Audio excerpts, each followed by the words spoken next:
If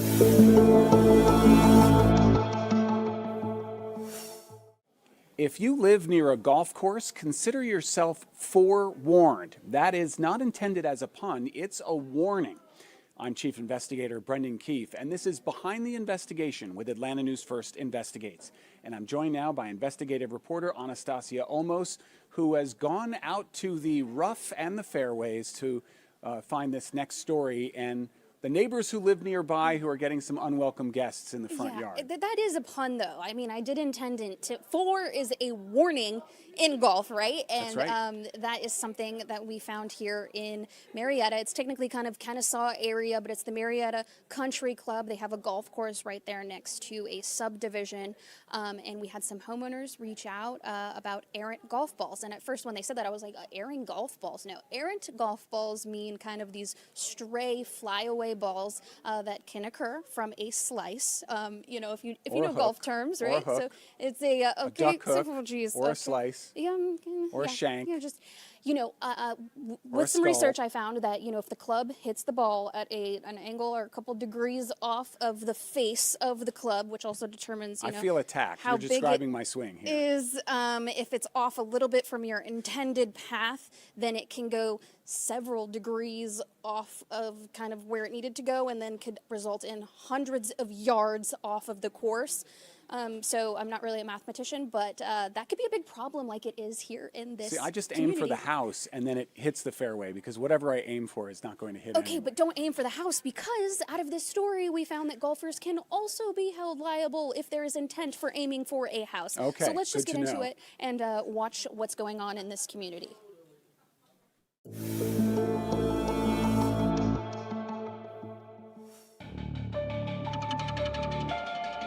I came out with my baby in the garage and glass was all over my car. I was out in my driveway one afternoon, sitting in my truck, and I heard this boom sound. One might assume these homeowners are talking about burglars. I'm scared to go out in my yard. But in this Marietta community, hazards fall from the sky. You can hear them sometime coming through the trees.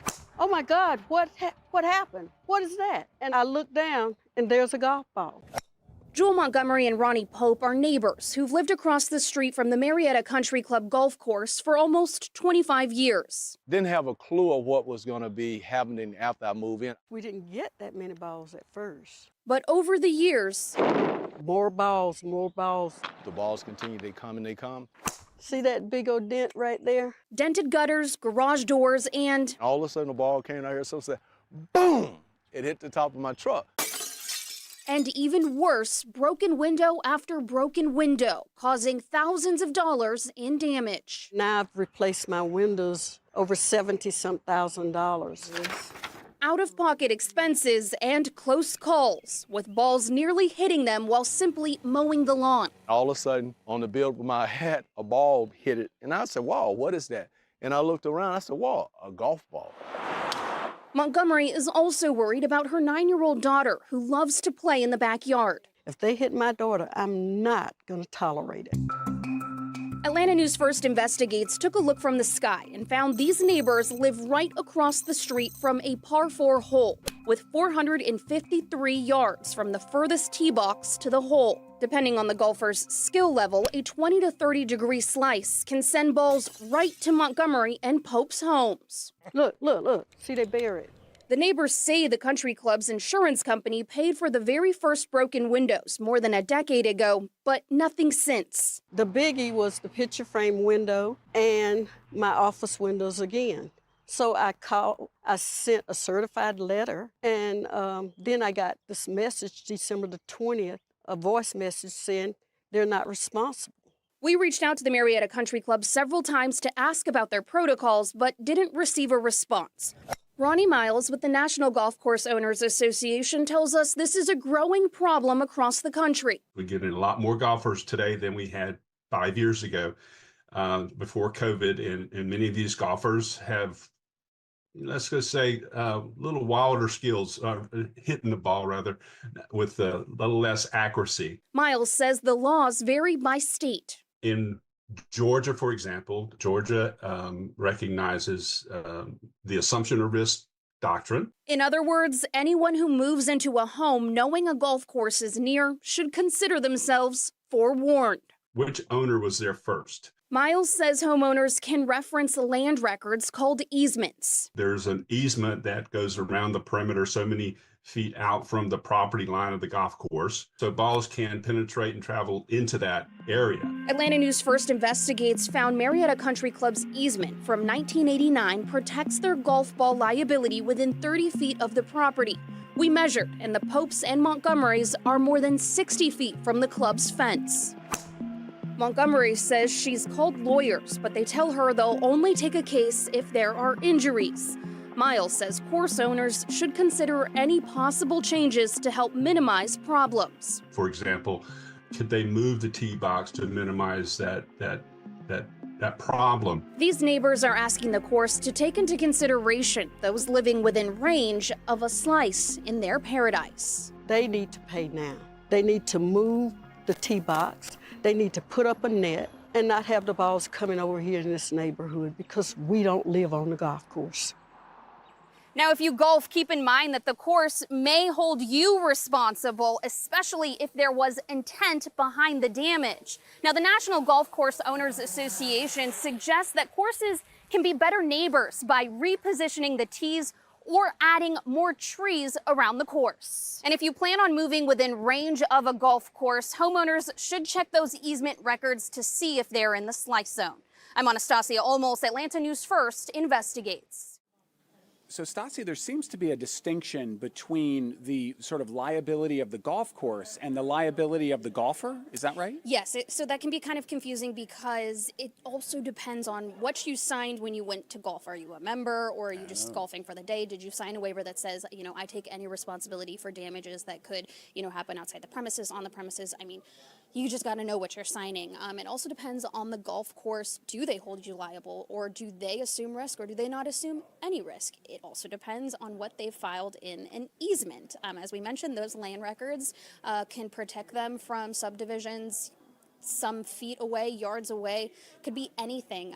So it really depends. And as we were talking about in the beginning there, the intent is also really important with a golfer. Are you aiming for houses? Because that would be horrible. Yes, or, was it a complete accident? And, most of the time, golfers would do the right thing. This is, talking with the National Golf Course Owners Association. He said it's the human in the golfer that will track down their ball and go offer to pay for the damages to the home. But, in talking with these specific homeowners, they said there's a lot of drinking that they believe goes on when people golf, and they don't necessarily meet the, strangers on good terms. So there's not a lot of offering to repair damages. And a lot of times, you don't really know where the ball went. Especially if there's a fence there, it's small, it's short, and there's some trees there, and the ball could have gone through the trees, and you have no idea. I worked as a caddy for almost 10 years, and I can tell you that alcohol and golf are very closely related. Sometimes I was told to drop the bag just to go get drinks. So what you describe is absolutely true. And I've been persuaded. People try to persuade me to go golfing just so that I can sit in the golf cart and drink. And just like they have cup holders for a reason in the cart. I know that I can't hit a ball. So I'm not going to go do that because it's not going to be, it'd probably hit you if you were standing next to me. I know that I've been joking a little bit, but it really is a serious matter when it comes to people have been injured, seriously injured. That is why you yell for, which is sort of the old way of saying ahead. Like up ahead, it's just a quick single word to yell, and everyone covers their heads and ducks. But if you yell for and it's going across the street into someone's home, I mean, imagine living like that. And I guess the argument, though, also is, hey, look, you bought the house knowing it was next to a golf course. Is that part of the argument, too? That is called the assumption of risk, which premises liability, that will likely be a doctrine that protects whoever was there first. So if I live in the approach to Hartsfield-Jackson, do I have to accept all aircraft parts that land on my lawn? Okay, well, I didn't research the easements over there, but I don't know. I mean, it's just, I guess the idea, it's kind of convenient that it's in the law, that it's saying, hey, you by moving in here, you accept all golf Assuming balls that come in. responsibility. Do I get to keep the ball at least? Oh, you know? for I mean, sure. If it's on my, possession is 9/10 of the law. Some of these residents are just selling golf balls for $1 because they have so many that it's just become a side gig. Just collecting balls every morning. But the easement, it'll mention how many feet. So yeah, with the airport, it'll probably say some sort of feet, and likely parts on your lawn are going to be outside of that perimeter. But in this particular case, we could only find an easement from back when this golf course was originally built that protected it from 30 feet. And the other thing there is it also mentions a nuisance. So homeowners may complain that golfers are coming in their backyard and getting balls, and this is a nuisance. They're trespassing. A lot of the easements protect the golfers and the course from some of these lawsuits saying, they can come on your property, they can get their ball, but they cannot stay. And so some of the easement that did mention that. However, when we measured, the homeowners that are getting these errant golf balls damages and even near misses, to their heads, they're more than 60 feet away. So really, they would have to kind of argue this in court, what are the land records and what are the laws. However, the homeowners tell me that when they've called lawyers to try to get somebody to represent them and get that reimbursement money, the lawyers have told them, they say that call them back when there's injuries, because a lot of these are, premises liability injury attorneys. And, when there's not a lot of money involved, is it worth it to take it to court? But it's kind of awful to wait for an injury. Now, we haven't heard of anything like this happening with the Marietta Country Club because, honestly, the Marietta Country Club has not responded to my phone calls, to my emails. We just want to know kind of, what are their protocols? What do they think? I see. And your homeowner's insurance, I guess, would cover this and then could go through subrogation trying to get the money back. But in a lot of cases, we're talking about very close to the deductible, right? Probably? Sometimes under the deductible, but also, these homeowners in particular don't want to report anything to insurance. In the climate of, homeowners insurance right now, they don't want any reason for their rates to go up, like filing claims. And so, especially if it keeps happening. Now, there is certain insurance you could get for things like this. You could also replace windows like they do on golf courses with the window glass that won't break as easy. But all of this can be expensive. Yeah, that makes a lot of sense. And I guess under USGA rules, if I hit the ball into someone's yard, that's out of bounds. So I guess that's one stroke out, one stroke back in. So if it's off my drive, I'm hitting 3, right? On my approach shot? Just checking. I think that's what it is. I don't know. I think that's what it is. I do a lot of studying I have to go back for to my this one. caddy. Well, you knew I was going to ask you about the golf rules because the golfer's perspective is what's the penalty on the hole? What's my score going to be? I'm not going to lie. I had a friend help me go and shoot this over the weekend, kind of drive me up so I can go and shoot some golf video of them hitting off a tee. And I was asking him, where are they going to hit? And he's like, the tee right there. And I'm like, huh? Where? Back there? Over there? So I'm learning a lot. We'll do an Atlanta News First Investigates golf outing where we'll work on these techniques. Thank you so much. But also, if people have dealt with these similar issues in their community, we want to hear about it. Of course. Here in Georgia, because this is just one community. We know there are a lot of golf courses around, and we want to know what your easement says and what your golf course is doing, because you'll read in our article that the National Golf Course Owners Association, they suggest that even golf courses put up signs and let people know, like, hey, you're responsible for your ball.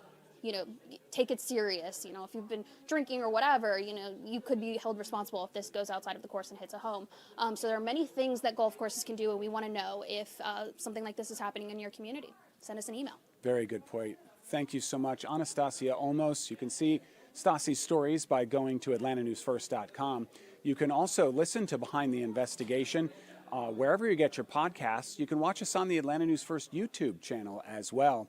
You've been watching and listening to Behind the Investigation with Atlanta News First Investigates. I'm Chief Investigator Brendan Keefe, and we'll see you next time.